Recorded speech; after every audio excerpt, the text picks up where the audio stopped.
Hello everyone, welcome to ITLS Academy।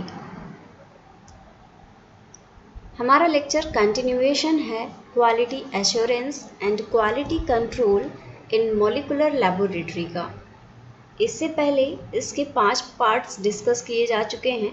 ये 6th part है और इस पार्ट में हम पढ़ने वाले हैं proficiency testing.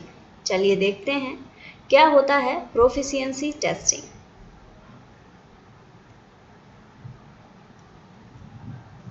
Proficiency testing.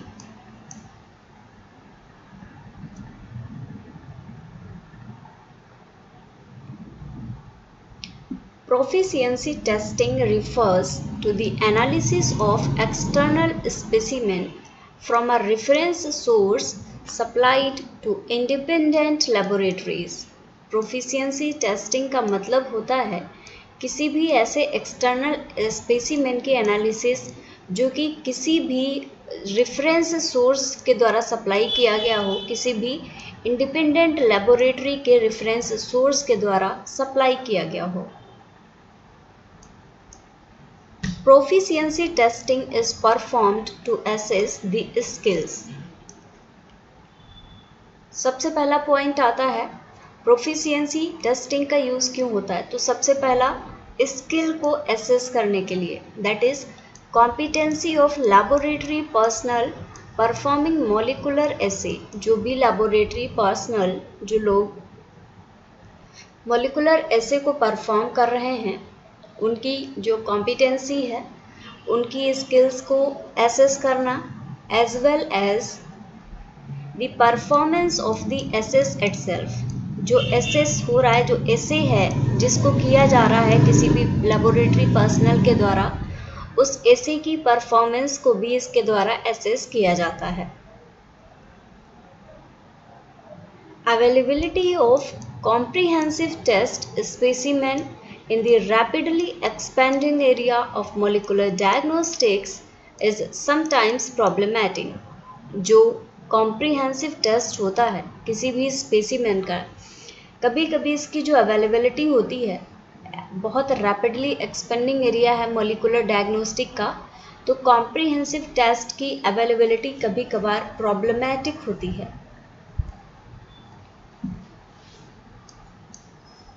Proficiency testing is performed at least twice a year.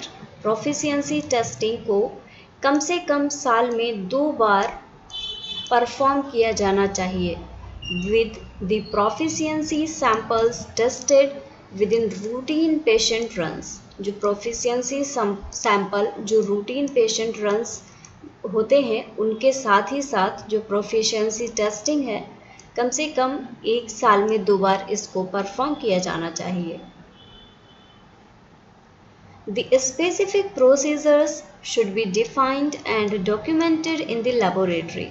जो स्पेसिफिक प्रोसीजर्स होते हैं उनको लैबोरेटरी में डिफाइन किया जाना चाहिए और इनका एक डॉक्यूमेंटेड रिकॉर्ड होना चाहिए लैबोरेटरी में, सारे ही स्पेसिफिक प्रोसीजर्स का। Errors or incorrect responses for proficiency specimens are documented along with the corrective action taken if necessary. जो errors होती हैं या फिर कोई incorrect response मिलता है proficiency specimens के लिए, तो उसका documentation किया जाता है। corrective actions जो लेने हैं उनको भी इस documentation में involve किया जा सकता है। कि पहली बात तो जो इनकरेक्ट रिस्पॉन्सेज हैं, जो एरर्स हैं, वो आपने नोट कर ली। अब उन एरर्स को दूर कैसे करना है, क्या एक्शन, क्या करेक्टिव एक्शन उसके लिए लेना है अगर ज़रूरत पड़ गई, तो इन सारी चीज़ों को भी इन्वॉल्व किया जाता है।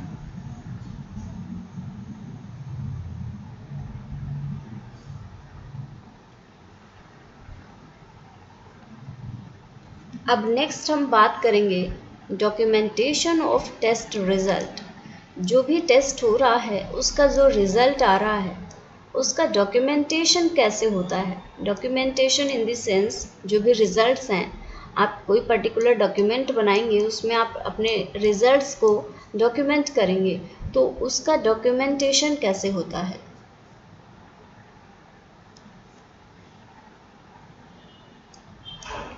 Test results in the form of electropherograms. जो टेस्ट रिजल्ट्स होते हैं वो इलेक्ट्रोफेरोग्राम्स के फॉर्म में होते हैं, जेल इमेजेस के फॉर्म में होते हैं एंड ऑटो रेडियोग्राम्स के फॉर्म में होते हैं। अब होता क्या है, should be of sufficiently high quality. ये एटलीस्ट इनकी क्वालिटी ऐसी तो होनी चाहिए जो रिक्वायर्ड है, उससे ज़्यादा उससे हाई हो या ना हो, but at least sufficient high quality होनी चाहिए। दैट रिजल्ट्स आर अनइक्विवोकल, ताकि रिजल्ट्स आपके ऐसे हों कि कोई उन पे सवाल ना उठा सके। दिस इंक्लूड्स क्लियर बैंड्स और पीक्स विदाउट हाई बैकग्राउंड। इसमें आता है कि अगर कोई भी बैंडिंग पैटर्न मिल रहा है, पीक्स मिल रही हैं, तो वो एकदम क्लियर होना चाहिए, कोई भी हाई बैकग्राउंड उनमें ना हो, कोई भी क्रॉस हाइब्रिडाइजेशन ना हो, किसी भी प्रकार का डिस्टॉर्शन प्रेजेंट ना हो, और कोई भी अदर आर्टिफैक्ट अगर है तो वहाँ पे इंक्लूड नहीं होना चाहिए। हाई क्वालिटी की इमेजेस या जो भी आपको इलेक्ट्रोफेरोग्राम या ऑटो रेडियोग्राम मिल रहा है, जो रीडिंग मिल रही है, वो एकदम क्लियर एंड अनइक्विवोकल होनी चाहिए। Molecular weight ladders on gels, autoradiograms और इलेक्ट्रोफेरोग्राम्स। जो मोलिकुलर वेट लैडर्स मिलते हैं जेल्स पे हो, चाहे वो ऑटो रेडियोग्राम पे हो या फिर इलेक्ट्रोफेरोग्राम पे हो, it should cover the expected range of band और पीक साइज। ये एक एक्सपेक्टेड रेंज होती है, एक स्टैंडर्ड रेंज होती है, उस रेंज को इन्हें कवर करना चाहिए, या जो भी पीक साइज स्टैंडर्ड है, जो पहले से रेफरेंस का पीक साइज बता के रखा गया है, उसके अकॉर्डिंग होना चाहिए, प्रोड्यूस्ड फ्रॉम द स्पेसिमेन। जिस किसी भी स्पेसिमेन से ये बैंड्स या पीक्स मिल रहे हैं। For example, if primers used to detect a T1418 translocation test, अगर किसी भी प्राइमर का यूज़ किया जा रहा है 1418 के ट्रांसलोकेशन को डिटेक्ट करने के लिए, पीसीआर मेथड से अगर आप इसका डिटेक्शन कर रहे हैं, so PCR yield amplicons expected to range 150 to 500 base pair. ये आपको पहले से एक स्टैंडर्ड मिल गया है, एक रेफरेंस मिल गया है कि अगर 1418 ट्रांसलोकेशन का आप पीसीआर टेस्ट करते हैं तो आपको जो एम्प्लीकॉन्स मिलेंगे उनकी एक्सपेक्टेड रेंज इतनी है, 150 to 500 में मिलना है। So the molecular weight ladder used must range from less than 150 base pair to more than 500 base pair. जो लैडर का जो रेंज होती है वो 150 बेस पेयर से कम और 500 बेस पेयर से ज़्यादा होनी चाहिए, जो मोलिकुलर वेट लैडर का यहाँ पे डिस्कस किया गया है।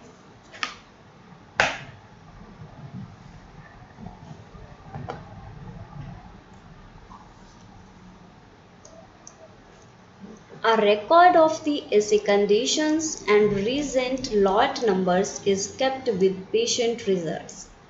जो ऐसे कंडीशंस होती हैं और जो रीसेंट लॉट नंबर्स होते हैं, इनका भी एक प्रॉपर रिकॉर्ड रखा जाना चाहिए। अगर कोई भी पेशेंट है, पेशेंट से जो आपने सैंपल लिया, टेस्टिंग की, जो ऐसे लगाया, रीसेंट लॉट नंबर लिया आपने, उसका आपके पास में प्रॉपर रिकॉर्ड होना चाहिए।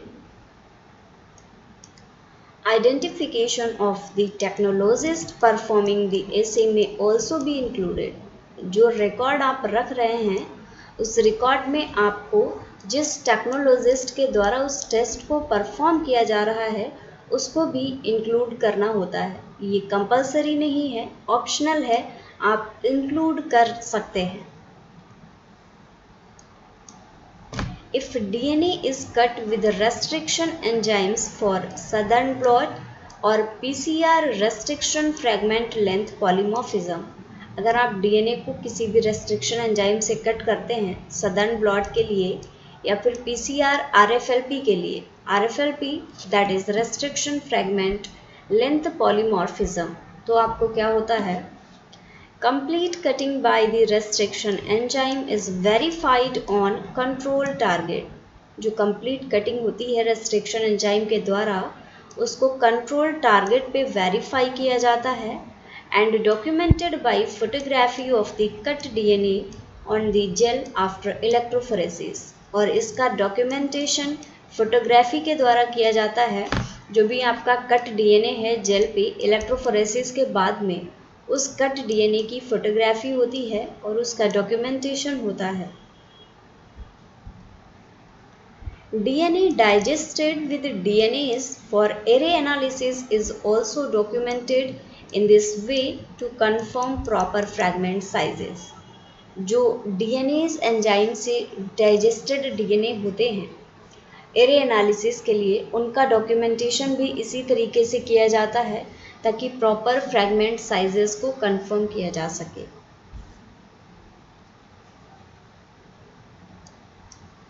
In situ results such as fluorescence in situ hybridization are correlated with histological findings। जो in situ results होते हैं जैसे कि फिश है, ये histological findings के साथ में correlated होते हैं। Stand sections of tissue morphology, किसी भी टिश्यू की मॉर्फोलॉजी का जो स्टेंड सेक्शन होता है इन्हीं को हम हिस्टोलॉजिकल फाइंडिंग्स भी बोलते हैं। और जो इन सीटू रिजल्ट्स होते हैं उनको इन्हीं के साथ में कोरिलेट किया जाता है। This is required when the molecular target detection is significant in specific sales. इसकी ज़रूरत तब पड़ती है अगर आप जिसका मॉलिक्यूलर टारगेट डिटेक्शन कर रहे हैं किसी भी स्पेसिफिक सेल्स में, for example with P53 detection in tumour cells. जैसे कि ट्यूमर सेल्स में आपको P53 का डिटेक्शन करना है तो आपको इसका इन सीटू रिजल्ट्स जैसे कि फिश है इनका आपको ज़रूरत पड़ सकती है P53 का डिटेक्शन करने के लिए। अब आता है जीन सीक्वेंसिंग रिजल्ट्स।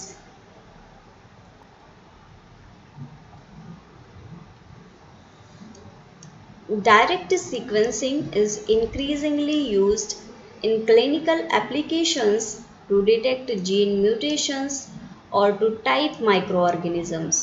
माइक्रोऑर्गेनिजम्स की टाइपिंग के लिए या फिर जीन के म्यूटेशंस को डिटेक्ट करने के लिए डायरेक्ट सीक्वेंसिंग का यूज़ क्लिनिकल एप्लीकेशंस में काफ़ी ज़्यादा बढ़ चुका है।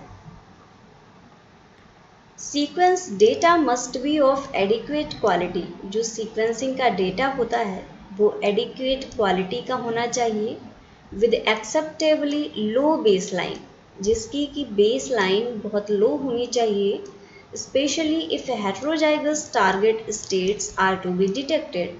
और ख़ासकर ऐसे केसेस में जहाँ पे हेट्रोजाइगस टारगेट्स को डिटेक्ट करना है वहाँ पे सीक्वेंस डेटा बहुत ही एडिक्वेट क्वालिटी का होना चाहिए।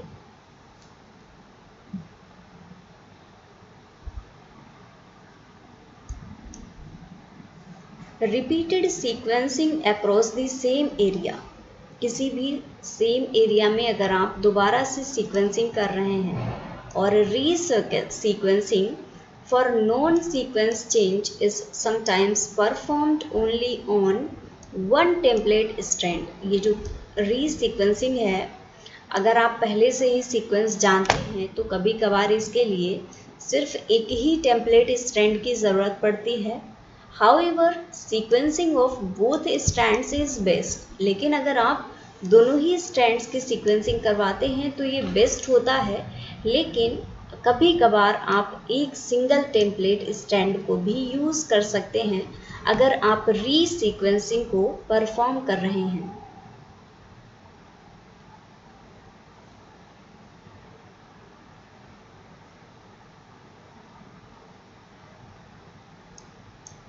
Criteria for acceptance of sequencing data include correct assignment of the nucleotide sequence in a defined region surrounding the critical area। जो क्राइटेरिया होता है किसी भी सीक्वेंसिंग डेटा की एक्सेप्टेंस के लिए वो करेक्ट असाइनमेंट को इंक्लूड करता है।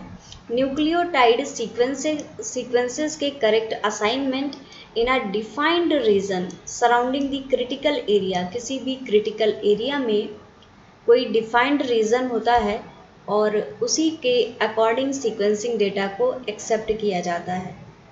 Not including the amplification primer binding sites, और ये एम्प्लीफिकेशन प्राइमर बाइंडिंग साइट्स को इंक्लूड नहीं करता है।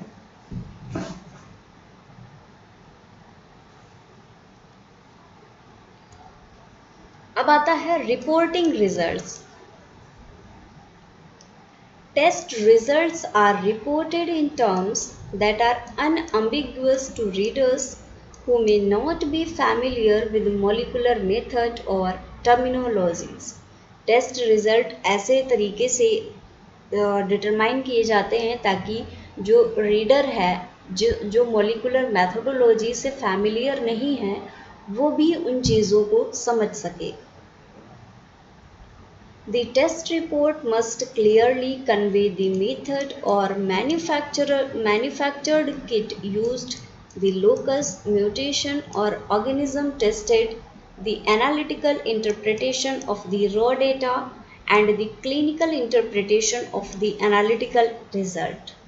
जो टेस्ट रिजल्ट है उसमें कुछ चीज़ें इंक्लूड होनी चाहिए, जैसे कि जो मेथड है मैन्युफैक्चर्ड किट का, उसमें किस मेथड का यूज़ किया गया है, किस लोकस का यूज़ किया गया है, म्यूटेशन या जिस ऑर्गेनिज्म को टेस्ट किया गया है, the analytical interpretation of raw data, जो रॉ डेटा आपने यूज़ किया है उसका एनालिटिकल इंटरप्रिटेशन भी टेस्ट रिपोर्ट में होना चाहिए, and the clinical interpretation of the analytical result, आपका जो एनालिटिकल रिजल्ट आया है उसका clinical interpretation as well as raw material, जो रॉ डेटा है उसका एनालिटिकल इंटरप्रिटेशन, ये सारी ही चीज़ें टेस्ट रिपोर्ट में इंक्लूड होती हैं।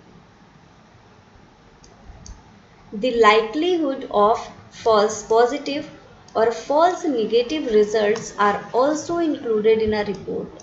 किसी भी रिपोर्ट में फॉल्स पॉजिटिव या फॉल्स नेगेटिव होने के रिजल्ट के कितने चांसेस हैं, ये भी इंक्लूड होना चाहिए।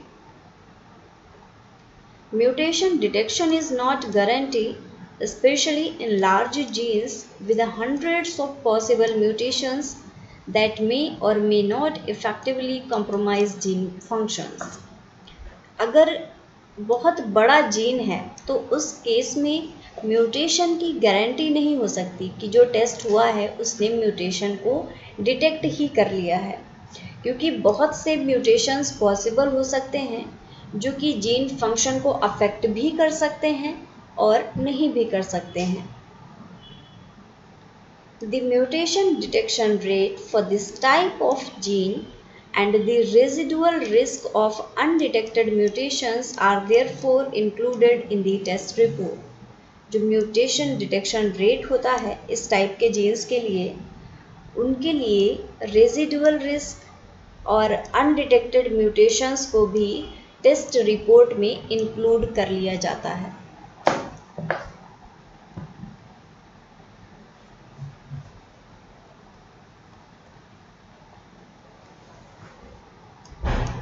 The laboratory director, pathologist or other clinical expert reviews the analytical interpretation. जो कोई भी लेबोरेटरी डायरेक्टर होता है या पैथोलॉजिस्ट या फिर क्लिनिकल एक्सपर्ट होता है, वो एनालिटिकल इंटरप्रिटेशंस को रिव्यू करता है, determines the clinical interpretation, clinical interpretations को डिटरमाइन करता है, and verifies the final results with an actual or electronic signature on the test report. ये डेटा इंटरप्रिटेशन होने के बाद में, उसके डिटर्मिनेशन के बाद में जो डायरेक्टर है या जो पैथोलॉजिस्ट है वो वेरीफाई करता है फाइनल रिजल्ट को, और वेरिफिकेशन के लिए या तो वो सिग्नेचर करता है या फिर इलेक्ट्रॉनिक सिग्नेचर्स का यूज़ करता है।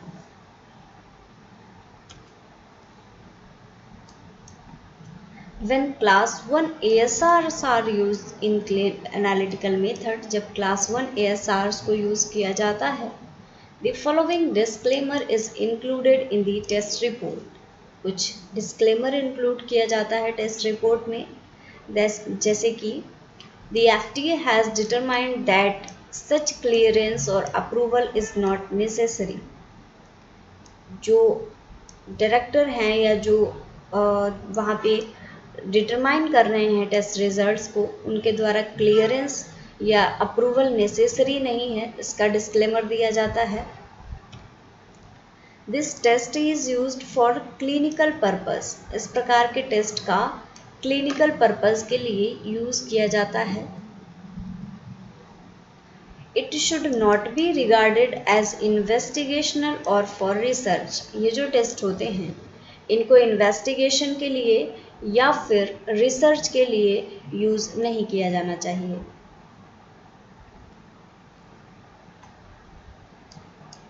The disclaimer is not required for tests using reagents that are sold together with other materials or an instrument as a kit or nor for reagents sold with instructions for use। ये जो disclaimer होता है, ऐसे रिजेंट्स जिनको एक साथ में other materials के साथ में आप सेल कर रहे हैं तो उनके लिए इस डिस्क्लेमर की ज़रूरत नहीं होती है। जैसे कि किसी किट के साथ में कोई रिजेंट जा रहा है या किसी इंस्ट्रूमेंट के साथ में, तो उस केस में आपको डिस्क्लेमर की ज़रूरत नहीं पड़ती।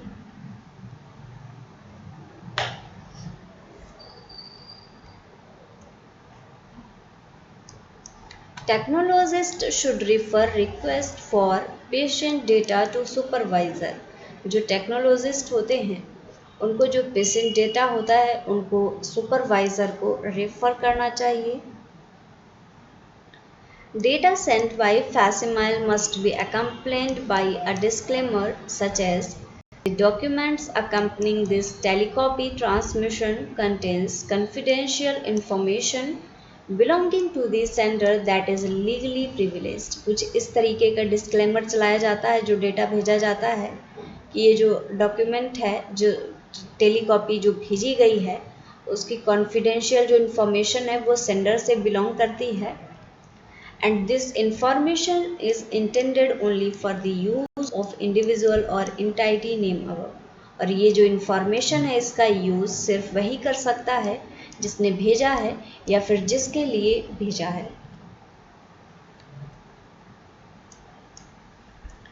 Test results are not released to employers. जो टेस्ट रिजल्ट्स होते हैं ये एम्प्लॉयर्स को या फिर इंश्योरर्स को या फिर अदर फैमिली मेम्बर्स को नहीं दिए जाते हैं without the patients expressed consent.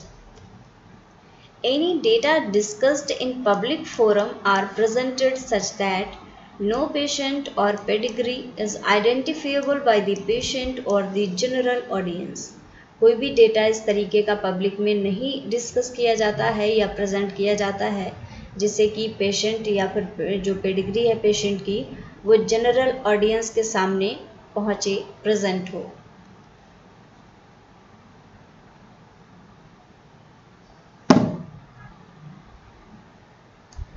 Technologists working in the area of the molecular pathology will encounter tests in which the final details are determined empirically। जो टेक्नोलॉजिस्ट इस एरिया में मॉलिकुलर पैथोलॉजी की area में वर्क कर रहे होते हैं वो कभी कभार ऐसे टेस्ट से भी इनकाउंटर करते हैं जिनमें कि फाइनल डिटेल्स को एम्पेरिकली डिटरमाइन किया जाता है। As a result a test procedure may differ from one laboratory to another। और इसी की वजह से जो टेस्ट का प्रोसीजर होता है वो एक लेबोरेटरी से दूसरी लेबोरेटरी में डिफर कर सकता है। Even after the test procedure is established, अगर टेस्ट प्रोसीजर को इस्टेब्लिश कर लिया गया है, trouble shooting is sometimes required as the procedure is put to use on a routine basis. जो ट्रबल शूटिंग है उसकी ज़रूरत पड़ जाती है इवन आफ्टर टेस्ट प्रोसीजर को इस्टेब्लिश कर लिया गया है, क्योंकि जो प्रोसीजर है उसको रूटीन बेसिस पे करना होता है तो उसके लिए ट्रबल शूटिंग की ज़रूरत पड़ जाती है।